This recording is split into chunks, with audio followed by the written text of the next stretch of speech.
नमस्कार, मी doctor Pratibha Pawalawate, Spandan super speciality clinic, Chhatrapati Sambhajinagar येथे हार्मोन तज्ञ म्हणून कार्यरत आहे।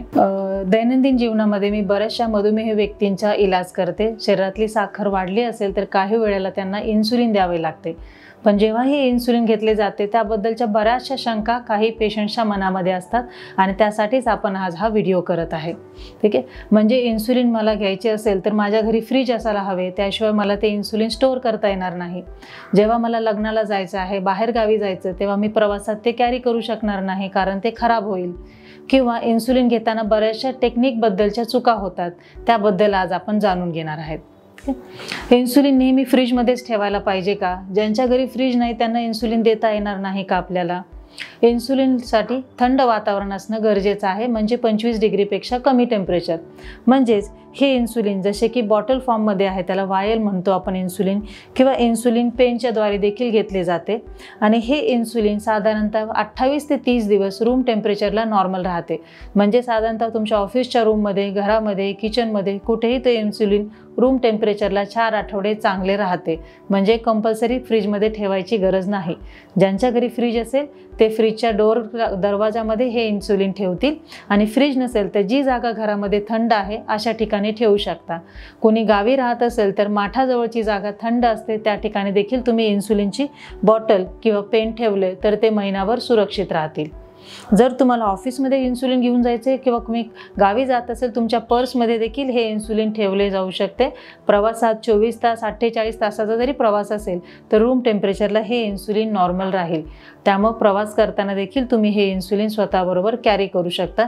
त्यासोबत आईस पॅक असेल तर घेऊन जाऊ शकता, नसेल तरी त्याने काहीही नुकसान होणार नाही। इन्सुलिन फक्त जर तुम्ही कडक उन्हामध्ये ठेवलं तरच ते खराब होते, असं तर आपण कधी ठेवत नाही। रूम टेम्परेचरला घरामध्ये नॉर्मल राहते। हा झाला पहिला प्रश्न।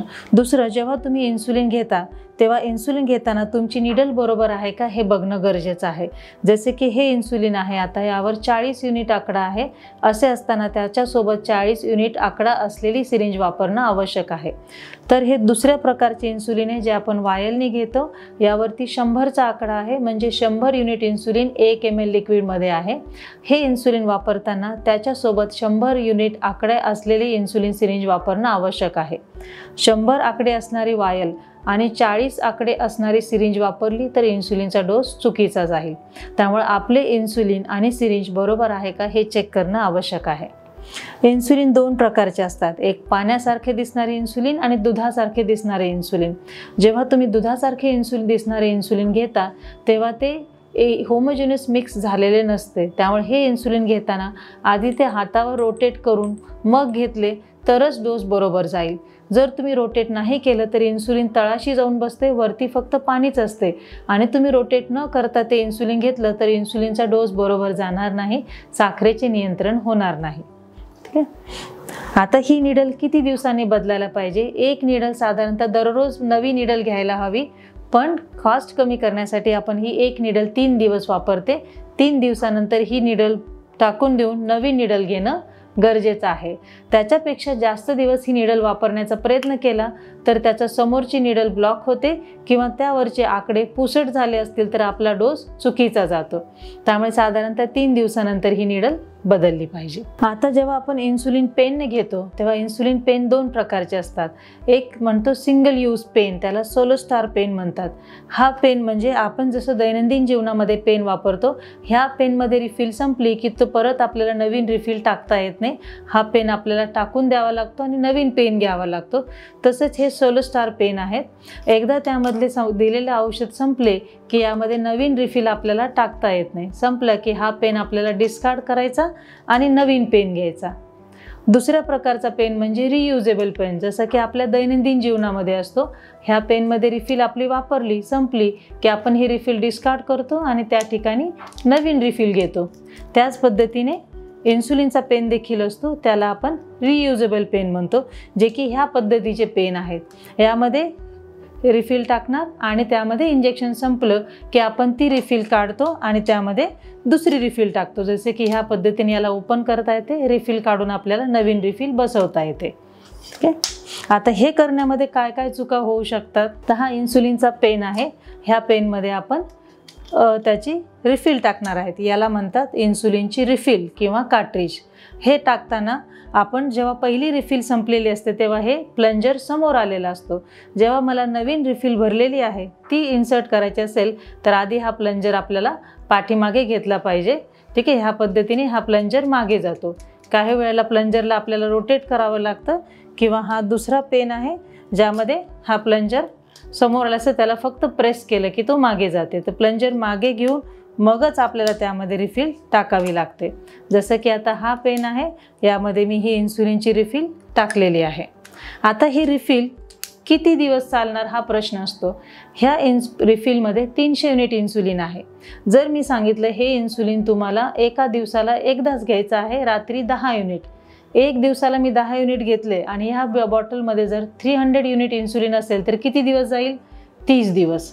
पण तेच जर मी सांगितलं की एका दिवसाला तुम्हाला 15 युनिट इन्सुलिन घ्यायचं असेल तर 300/15 म्हणजे 20 दिवस इन्सुलिन जाईल. ह्या पद्धतीने दररोजचा इन्सुलिनचा डोस किती घ्यायचा आहे आणि ह्या कार्ट्रिजमध्ये 300 युनिट इन्सुलिन असेल तर किती दिवस जाईल याचा तुम्हाला अंदाज येईल. दुसरं किती दिवस इन्सुलिन जाईल हे ठरवायचं दुसरा प्रकार म्हणजे यामध्ये हे रबर बूच आहे. ठीक आहे, जसं जसं मी इन्सुलिन देणार तसं हे रबर हळूहळू खाली खाली जाते आणि ह्या पद्धतीने रबर लास्ट आलेला आहे म्हणजे माझं इन्सुलिन संपलेलं आहे. हेच आपण पेनामध्ये असताना देखील समजते. तर या ठिकाणी जर मी ही रिफिल पेनामध्ये घेतली आणि त्याला बंद केलं तर रबर जसं जसं खाली येते, माझं रबर इथे आलं असेल म्हणजे 180 युनिट इन्सुलिन बाकी आहे. हळूहळू जसं इन्सुलिन घेईल माझं रबर या ठिकाणी येईल म्हणजे 60 युनिट इन्सुलिन बाकी आहे. आणि जेव्हा हे रबर खाली टच करते म्हणजे माझं इन्सुलिन संपलेलं आहे. त्यावेळी आपल्याला ही रिफिल काढायची आहे आणि दुसरी रिफिल त्यामध्ये टाकणार आहोत. ह्या पद्धतीने आपल्याला रिफिल बदलता येते. तसंच आता ही निडल आहे. पहिल्यांदा मी निडल या पद्धतीनं रॅपर काढलेला आहे आणि त्याला निडल अटॅच केलेली आहे. ही निडल मी 3 दिवस वापरणार आहे. 3 दिवसानंतर मला पेनची निडल बदलायला पाहिजे. त्यावेळी निडल काढताना जसं आपण टिफिनची कॅप काढतो साईडला पकडून हे निडल रोटेट करायचे आहे अपोजिट साईडने अँटी क्लॉकवाईज. हे रोटेट केल्यानंतर ही निडल निघणार आणि त्या ठिकाणी मी दुसरी निडल अटॅच करणार. दर चौथ्या दिवशी ही निडल बदलली गेली पाहिजे. कधी कधी निडल बदलली नाही तर ती ब्लॉक होते आणि ब्लॉक झालेले असताना मी तसंच इंजेक्शन घेतलं तर इन्सुलिनचा डोस दिला जात नाही आणि साखरेचे प्रमाण वाढते. ह्या पद्धतीने दर 3 दिवसांनी तुम्हाला इन्सुलिन पेनची निडल बदलणं आवश्यक आहे. आणखी एक चूक जी इन्सुलिन पेनद्वारे इन्सुलिन घेताना केली जाते ती आपण आता बघणार आहोत. जसे की हा इन्सुलिनचा पेन आहे आणि हे इन्सुलिन आपण वापरलेलं आहे आणि याची कार्ट्रिजमध्ये इन्सुलिन सध्या 180 युनिट बाकी आहे असं दाखवत आहे.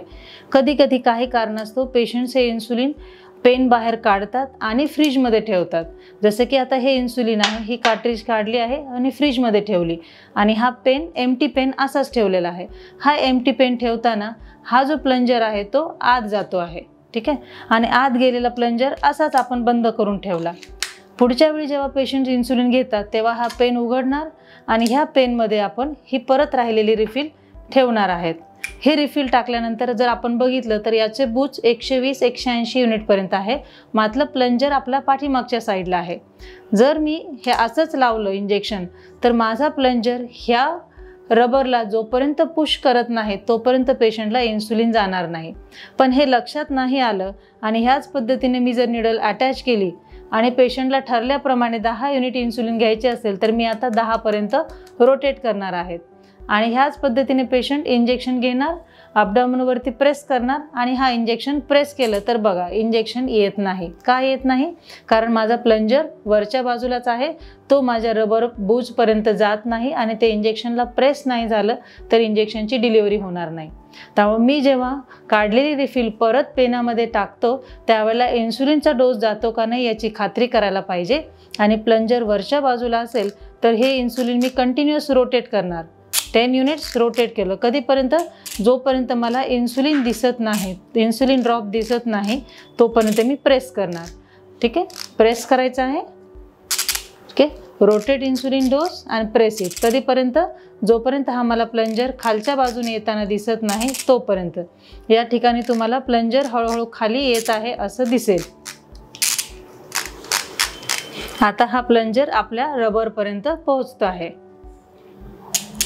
या पद्धतीने आता इन्सुलिन आलेले आहे, म्हणजे माझा पेन सुरू झाला. त्यामुळे जर मी इंजेक्शन घेतो आहे दररोज 10 युनिट 12 युनिट सांगितलेल्या सल्ल्याप्रमाणे, पण माझी साखर कमी होत नाही, म्हणजे माझं इन्सुलिनचा डोस डिलिव्हर होत नाही. अशा वेळेला इंजेक्शन घेण्याच्या आधी 3 ते 4 युनिट डायल करा आणि निडल माझी बरोबर आहे का, प्लंजर माझा बरोबर आहे का याची खात्री करा आणि मगच इंजेक्शन घ्या, म्हणजे त्याचा योग्य तो इन्सुलिनचा प्रभाव दिसेल. धन्यवाद.